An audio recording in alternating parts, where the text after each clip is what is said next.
जंगल में टुनटुनी चिड़िया अपनी माँ टूनी चिड़िया के साथ रहती थी। टुनटुनी के पिता की मौत के बाद उसकी माँ दर्जी का काम करके अपना और अपनी बच्ची का पेट पालती थी। एक दिन टूनी चिड़िया घर के कामों में व्यस्त थी, तभी टुनटुनी चिड़िया मौका पाकर कपड़े सिलने लगी। सिलाई मशीन की आवाज सुनकर टूनी चिड़िया दौड़ती हुई वहाँ आती है।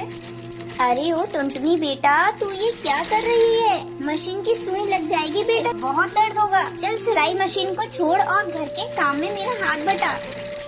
माँ, मुझे मशीन चलाने में बहुत मजा आ रहा है। माँ, तुम मेरा दाखिला मीठी काकी की सिलाई सेंटर में करवा दो ना। मैं भी कपड़े सिलूंगी और आपकी सहायता करूंगी।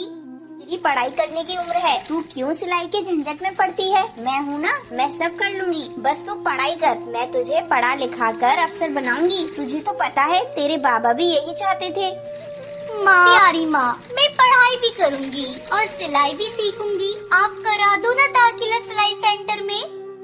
अच्छा ठीक है, तेरी यही इच्छा है तो मैं आज ही तेरा दाखिला सिलाई सेंटर में करवा दूंगी। उस दिन से टुनटुनी दर्जी का काम सीखने लगी। समय गुजरने लगा, टुनटुनी की ट्रेनिंग पूरी हो गई और वो अपनी माँ के साथ सिलाई का काम करने लगी। घर में अच्छे खासे पैसे आने लगे। एक दिन टुनटुनी के मामा कड़कनाथ उसके घर आते हैं। टूनी बहना, ओ टूनी बहना, कहाँ हो? जल्दी यहाँ आओ। अरे मामा जी, आप आइए बैठिए। माँ पड़ोस में गई है, अभी आती ही होंगी। चाय बनाकर पिलाती हूँ। टुनटुनी चिड़िया चाय बनाने चली जाती है, तभी टूनी आती है। अरे आप धन्य हो भाग मेरे, कई दिनों से आपको याद कर रही थी। अच्छा लगा तुम आ गए भैया। बहना, मैं टुनटुनी के लिए रिश्ता लेकर आया हूँ। खाते पीते परिवार का पक्षी है। अपनी टुनटुनी बहुत खुश रहेगी। वो कबूतर भी लाखों में एक है और नेक। तू बस आँख मीच कर शादी कर दे। इस तरह टुनटुनी की शादी जल्दी ही बंटी कबूतर से हो जाती है। टुनटुनी अपने ससुराल में बहुत खुश थी, लेकिन उसकी ये खुशी ज्यादा दिनों तक नहीं रह सकी। अचानक बंटी कबूतर के काम करते समय मशीन का केमिकल उसकी आंखों पर चला जाता है, जिसकी वजह से उसकी आंखें चली जाती हैं। पता नहीं कैसे मेरी आंखों में केमिकल आ गया। अब मैं कैसे घर चला पाऊंगा? मैं तो एकदम से अपाहिज सा हो गया। मैं अब कैसे तेरा और अपने बच्चों का मुंह देखूंगा? शुक्र मनाओ जी, ये केमिकल पूरा आपके ऊपर नहीं गिरा, नहीं तो बहुत मुसीबत हो जाती। बंटी कबूतर का काम छूट गया और घर में पैसे आने बंद हो गए।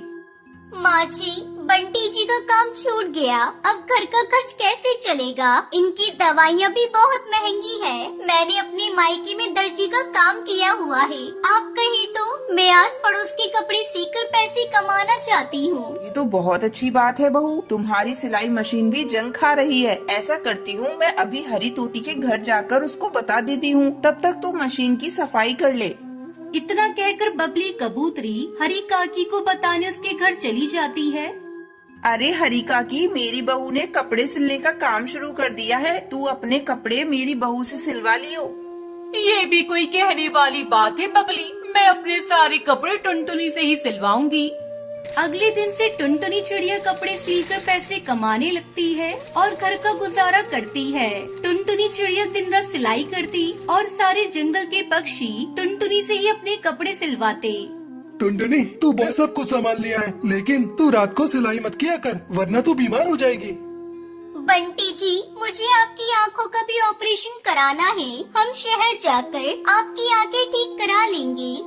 इस तरह टुनटुनी चिड़िया दिन रात मेहनत करती और सिलाई के बचे पैसों से उसने बंटी की आंखों को भी ठीक करा दिया। बहू, तू मेरे घर की लक्ष्मी है, मुझे तुझ पर बहुत गर्व है।